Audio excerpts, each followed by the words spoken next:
มนุษย์รู้จักการตัดเย็บเครื่องนุ่งห่มร้อยลูกปัดเพื่อทำเป็นเครื่องประดับและสร้างเครื่องมือเครื่องใช้ต่างๆมาตั้งแต่โบราณกาลแล้วนอกจากนั้นอีกสิ่งหนึ่งที่ปรากฏอยู่ในหน้าประวัติศาสตร์ของโลกก็คือหน้ากากซึ่งก็มีลักษณะที่แตกต่างกันออกไปตามสภาพสังคมและจุดประสงค์ของการใช้งาน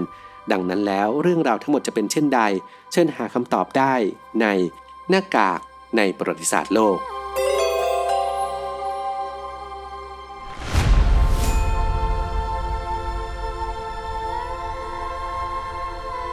งานรายได้ดีได้เที่ยวฟรีรอบโลกทำงาน3 ปีมีเงินเก็บเป็นล้านอยากเรียนเพื่อทำงาน F&B Service กับโรงแรมหรือเรือสำราญคิดถึงเรามารุโชติเพียงคุณมุ่งมั่นเราพร้อมผลักดันฝันให้ไกลไปให้ถึง 1. หน้ากากหินแห่งเยรูซาเล็มเมื่อเดือนพฤศจิกายนปี 2018 ทางทีมโบราณคดีจากสำนักโบราณคดีของอิสราเอลหรือ IAA ได้ค้นพบหน้ากากหินโบราณที่ทางตอนใต้ของเขตเวสต์แบงก์ใกล้กับเทือกเขาฮีบรอนโดยพวกเขาได้มาจากคนร้ายรายหนึ่งหน้ากากอันนี้มีอายุประมาณ 9,000 ปีและมีการทำขึ้นในช่วงยุคหินใหม่โดยทำมาจากหินทรายสีชมพูและเหลืองและจัดวางตำแหน่งของช่องดวงตาจมูกโหนกแก้มและปากได้อย่างลงตัวและสิ่งที่ทำให้หน้ากากหินโบราณอันนี้มีคุณค่ามากขึ้นไปอีกก็คือมันมีอยู่เพียง15 ชิ้นในโลกเท่านั้นโดยที่13 ชิ้นอยู่ในความครอบครองของทางเอกชนแล้วซึ่งก็เป็นอุปสรรคต่อการนำมาศึกษาอย่างยิ่งนายโรนิตลูปูซึ่งเป็นนักโบราณคดีประจำสำนักโบราณคดีของอิสราเอลได้กล่าวว่าเหตุการณ์ที่คนโบราณสร้างหน้ากากหินนี้ขึ้นก็เพื่อใช้ในพิธีสักการะบรรพบุรุษ 2. หน้ากากของชนเผ่าแอฟริกันดินแดนแอฟริกันนั้นถือได้ว่าเป็นแหล่งกำเนิดอารยธรรมที่สำคัญของมนุษยชาติและมีชนเผ่าต่างๆอาศัยอยู่ในดินแดนอันกว้างใหญ่นี้ดังเช่นชนเผ่าโวโยซึ่งมีถิ่นที่อยู่ทางตอนใต้ของคาบินดาหรือบริเวณที่เป็นประเทศสาธารณรัฐประชาธิปไตยคองโกและแองโกลาในปัจจุบันและเป็นผู้ทำหน้ากากโวโยขึ้นมาหน้ากากโวโยเป็นหน้ากากไม้และตกแต่งด้วยการทาสีที่แตกต่างกันโดยลากเป็นเส้นตัดกันบางครั้งเมื่อเวลาผ่านไประยะหนึ่งก็จะมีการทาสีใหม่เพื่อเป็นสัญลักษณ์ที่สื่อถึงการเกิดใหม่หรือการฟื้นฟูพลังงานอันลึกลับที่แฝงอยู่ในหน้ากากชาวโวโยจะสวมใส่หน้ากากนี้ในพิธีเต้นรำที่เรียกว่าดันกาและตกแต่งหน้ากากเพิ่มเติมด้วยวัตถุศักดิ์สิทธิ์ที่พวกเขาเรียกว่าคิดสินอกจากหน้ากากของชนเผ่าโวโยแล้วชาวแอฟริกันในยุคโบราณก็ยังมีการทำหน้ากากที่มีลักษณะแตกต่างกันออกไปบางเผ่าก็ใช้ทองเหลืองหรือทองแดงมาทำหน้ากากและมีการทำหน้ากากเป็นรูปต่างๆตามความเชื่อของแต่ละเผ่าเช่นทำเป็นรูปพูดผีปีศาจสัตว์หรือแม้กระทั่งรูปใบหน้าของมนุษย์ 3. หน้ากากของฟาโรห์ตุตันคาเมนหน้ากากของฟาโรห์ตุตันคาเมนถูกค้นพบที่หลุมฝังพระศพ KV62 ในหุบผากษัตริย์เมื่อปี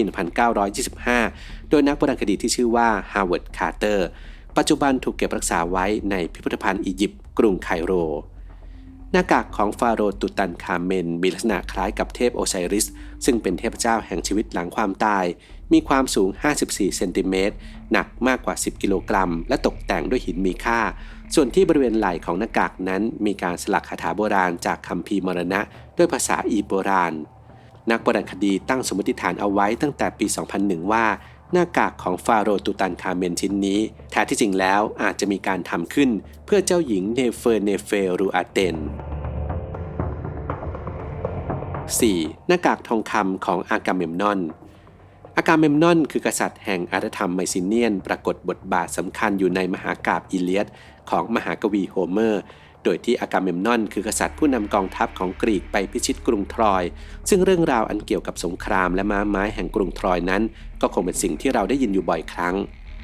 สุสานแห่งอากาเมมนอนจะอยู่ที่ไหนและมีจริงหรือไม่นั้นก็ยังไม่มีนักโบราณคดีท่านใดที่กล้าจะยืนยันออกมาได้แต่สำหรับนักโบราณคดีที่ชื่อว่าไฮริชเชลิมานเขากลับประกาศต่อสาธารณชนอย่างมั่นใจว่าเขาค้นพบสุสานของกษัตริย์อากาเมมนอนแล้ว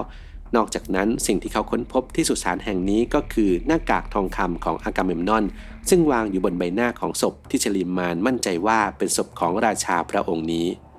แม้ว่าไฮริชเชลิมานจะมั่นใจในการค้นพบของเขาอย่างมากก็ตาม แต่ก็เป็นที่น่าเสียดายว่านักโบราณคดีอีกหลายท่านต่างก็แสดงความไม่เห็นด้วยต่อการค้นพบหน้ากากอากาเมมนอนของชิลีมานเนื่องจากว่าหลุมศพที่เขาค้นพบและอ้างว่าเป็นของกษัตริย์กรีกผู้โด่งดังนั้นแท้ที่จริงแล้วเป็นหลุมศพที่เกิดขึ้นก่อนยุคของอากาเมมนอนและสงครามแห่งกรุงทรอยถึง300 ปี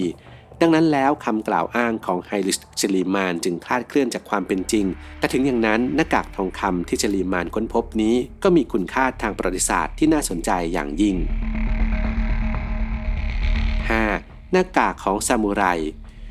ในยุคคามากุระของญี่ปุ่นนั้นนอกจากพวกซามูไรจะสวมชุดเกราะที่เรียกว่าคาบุตะและสวมหมวกเหล็กแล้วนักรบชั้นสูงผู้พดุงความยุติธรรมเหล่านี้ก็ยังนิยมสวมหน้ากากอีกด้วยโดยหน้ากากเหล่านี้ทำมาจากเหล็กและตกแต่งด้วยหนังสัตว์มีลักษณะคล้ายกับใบหน้าของปีศาจแต่ถึงอย่างนั้นแม้ว่าหน้ากากเหล่านี้จะดูน่ากลัวแต่จุดประสงค์ที่พวกซามูไรสวมหน้ากากก็ไม่ได้เป็นไปเพื่อข่มขวัญฆ่าศึกศัตรูหากแต่เป็นไปเพื่อป้องกันอาวุธและช่วยปกป้องใบหน้าของซามูไรจากสภาพดินฟ้าอากาศต่างๆรวมถึงช่วยคานน้ำหนักของหมวกอีกด้วยส่วนที่ด้านล่างของหน้ากากจะมีการเจาะรูเอาไว้เพื่อช่วยระบายเหงื่อ 6. หน้ากากเวเนเซียนมีการค้นพบหน้ากากเวเนเซียนที่เมืองเวนิสประเทศอิตาลีหน้ากากชนิดนี้ทำมาจากกระเบื้องและหนังสัตว์และตกแต่งอย่างหรูหราด้วยสีเงินและสีทองในลักษณะศิลปะแบบยุคบาโรกซึ่งนักโบราณคดีก็สันนิษฐานว่าจุดประสงค์ของการสวมหน้ากากเวเนเซียนก็เพื่อการปกปิดฐานะที่แท้จริงของตนเมื่อต้องมีการติดต่อกับบุคคลต่างชนชั้นกันส่วนข้อสันนิษฐานอีกประการหนึ่งนั้นก็คือมีการจัดงานสวมหน้ากากมาตั้งแต่ศตวรรษที่ 11เพื่อเป็นสัญลักษณ์ในชัยชนะของกองทัพเวเนเซียนโดยผู้คนในตอนนั้นจะสวมหน้ากากและมารวมตัวกันที่จัตุรัสเปียซาซานมาโคซึ่งในเวลาต่อมาก็กลายไปเป็นเทศกาลของการสวมหน้ากากหรือเวนิสคาร์นิวัลอย่างเป็นทางการการสวมหน้ากากเวเนเซียนได้รับความนิยมสูงสุดในช่วงศตวรรษที่ 18โดยผู้คนจะนิยมสวมหน้ากากออกจากบ้านและทำกิจกรรมต่างๆอย่างเต็มที่ไม่ว่าจะเป็นเรื่องที่ดีหรือผิดศีลธรรมเนื่องจากมีหน้ากากปกปิดใบหน้าที่แท้จริงของตนและต่อมาในปี 1797 จักรพรรดิฟรานซิสที่ 2 ก็ทรงประกาศให้การสวมหน้ากากและการปลอมตัวเป็นเรื่องที่ผิดกฎหมายความนิยมในการสวมหน้ากากและเทศกาลเวนิสคาร์นิวัลจึงต้องยุติลงไปจนกระทั่งในปี 1979 รัฐบาลของประเทศอิตาลีก็เล็งเห็นประโยชน์ของการท่องเที่ยวจากงานเทศกาลเวนิสคาร์นิวัลรวมทั้งเพื่อเป็นการอนุรักษ์ศิลปะวัฒนธรรมของชาติจึงมีการรื้อฟื้นเทศกาลนี้ขึ้นมาใหม่และได้รับความนิยมมาจนถึงปัจจุบัน 7. หน้ากากประจานหน้ากากประจานหรือ Skull's Bridle ทำขึ้นในปีใดไม่มีผู้ใดล่วงรู้ได้อย่างแน่นอนแต่มันปรากฏอยู่ในบันทึกของสกอตแลนด์เมื่อปี 1567 โดยหน้ากากนี้ทำมาจากเหล็กมีลักษณะคล้ายกับตะกร้อที่ครอบลงมาบนศีรษะแต่บริเวณปากนั้นจะมีแผ่นเหล็กตีปิดอยู่และยื่นเข้าไปในปากของผู้ที่สวมหน้ากากชนิดนี้ทำให้บุคคลนั้นไม่สามารถพูดได้หรือแม้กระทั่งการกลืนน้ำลายก็ยังเป็นไปได้ด้วยความยากลำบากนอกจากนั้นบางหน้ากากก็ยังมีหนามแหลมเล็กๆอยู่ที่ส่วนนี้ด้วยเพื่อให้ผู้ที่สวมใส่หน้ากากรู้สึกเจ็บเมื่อพยายามจะขยับปากพูดคำไหนออกมาวัตถุประสงค์ของการสร้างหน้ากากประจานขึ้นมานั้นก็เพื่อลงโทษผู้ที่ใช้วาจาทำร้ายผู้อื่นซึ่งถ้าเป็นในสมัยปัจจุบันก็คงเป็นวิธีลงโทษผู้ที่กระทำความผิดอาญาในเรื่องของการหมิ่นประมาทนั่นเอง 8. หน้ากากบาลาคาวา